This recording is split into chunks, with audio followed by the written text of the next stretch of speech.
বইমেলার উদ্বোধনে মমতা বন্দ্যোপাধ্যায়, কৃতিত্ব নয়, বইমেলাকে সাহায্য করা নৈতিক দায়িত্ব। কলকাতা আন্তর্জাতিক বইমেলার আনুষ্ঠানিক উদ্বোধন করলেন মুখ্যমন্ত্রী মমতা বন্দ্যোপাধ্যায়। উদ্বোধনের পর তিনি বলেন, বইমেলা কর্তৃপক্ষকে সাহায্য করার জন্য আলাদা করে কোনো কৃতিত্ব নেওয়ার প্রয়োজন নেই। এটা সরকারের নৈতিক দায়িত্ব, কর্তব্যের মধ্যেই পড়ে। মুখ্যমন্ত্রী জানান, গত বছর বইমেলায় প্রায় 23 কোটি টাকার বই বিক্রি হয়েছিল। এবছর বইমেলায় মোট স্টলের সংখ্যা 1100, যা প্রকাশক ও পাঠকদের মধ্যে বিপুল উৎসাহের ইঙ্গিত দিচ্ছে বলে মন্তব্য করেন তিনি। এদিন মুখ্যমন্ত্রী আরও জানান, চলতি বইমেলায় তার লেখা মোট 9টি নতুন বই প্রকাশিত হচ্ছে। বইমেলা ঘিরে পাঠক প্রকাশকদের মধ্যে এবারও বিপুল আগ্রহ থাকবে বলে আশাবাদ ব্যক্ত করেন তিনি। বুক ফেয়ার যে সল্টলেকে হয়, আমরা শুরু হওয়ার আগে দেখে যাই। গিল্ডের কর্মকর্তারা যেমন আছেন, আমাদের ফায়ার সার্ভিসের এসিএস খলিল আহমেদ আছেন, আমাদের ডিজি রণবীর কুমার আছেন এবং ফায়ারের অফিসাররা আছেন এবং অন্যান্য ডিপার্টমেন্ট কেএমডিএ থেকে শুরু করে ইলেকট্রিক্যাল ডিপার্টমেন্ট, পুলিশ সবাই আছে। যেটা বক্তব্য হচ্ছে, গিল্ড এখানে গত কয়েক বছর ধরে করছে। সেন্ট্রাল পার্কে আমাদের এখন একটা বইমেলা প্রাঙ্গণ, যেটার নাম দিয়েছেন মমতা ব্যানার্জি, আমাদের রাজ্যের মাননীয় মুখ্যমন্ত্রী এটা উদ্বোধন করবেন আগামী 22 তারিখে। তার প্রস্তুতি মেলা 3 তারিখ অবধি চলবে।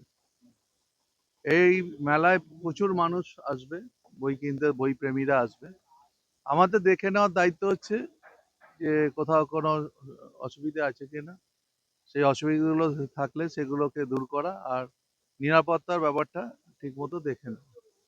আমাদের বিশেষত ফায়ার ডিপার্টমেন্ট আছে, তা ফায়ারের এখানে অনেক ইনভলভমেন্ট আছে। আমাদের এখানে গাড়ি যেমন থাকবে, তেমনি পাম্প সেট লাগানো হবে, তেমনি মোটর সাইকেল থাকবে, সবকিছুই থাকবে এবং প্রায় 250-র মতো ডেপ্লয়মেন্ট এখানে থাকবে, 250। তা এটা আমরা ভালো করে চেষ্টা করব যে ভালো করে এটা যাতে সুস্থভাবে সমাধান হয়। সেই জন্য আজকে ইন্সপেকশনে এসেছি, সবাই মিলে আমরা দেখে নিয়ে যাচ্ছি। যদি এখনো কোনো কিছু সমস্যা থাকে, সেটাকে আমরা ওভারকাম করব। আর দুদিন বাকি মেলা, তার আগে যে প্রস্তুতি, তাতে কতটা স্যাটিসফাইড? মোটামুটি ঠিকই আছে, কাজ হচ্ছে। আর প্রত্যেক সময় মেলার আগে একটু টুকটাক চলতে থাকে, কাজগুলো শেষ হয়নি এখনো। আমরা ওয়াচে আছি, আমাদের অফিসাররা থাকবে, তারা দেখে নেবে। কতগুলো গাড়ি থাকবে? গাড়ি আমাদের যতগুলো, দেখুন এখানে আমাদের পাশে একটা বড় জলাশয় আছে, সেখানে জলের ক্যাপাসিটি আছে, পাম্প ফিট আছে। এছাড়া কয়েকটা বাউজার যতগুলো প্রয়োজন আমরা এখানে দেবো, যতটা দরকার। মোটর সাইকেল দেবো, আর যা যা দরকার আমরা সেটা ব্যবস্থা, ফায়ার এক্সটিংগুইশার রাখবো সাফিসিয়েন্ট, দেখে নেবো। আমাদের ডিজি আছেন, সবাই আমরা দেখছি। আর যেখানে যেখানে মনে হবে একটু বেশি কিছু ডেপ্লয়মেন্ট দরকার আছে, সেটা করবো। প্রচুর পরিমাণে মানুষের সমাগম হয় এই সেখানে এন্ট্রি আর এক্সিট গেটগুলো।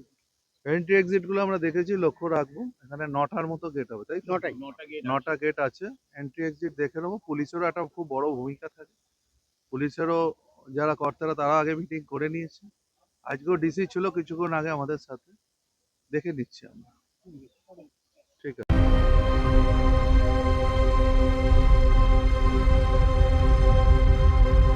একটা মুহূর্ত, একটা সিদ্ধান্ত, আর একটা জীবন।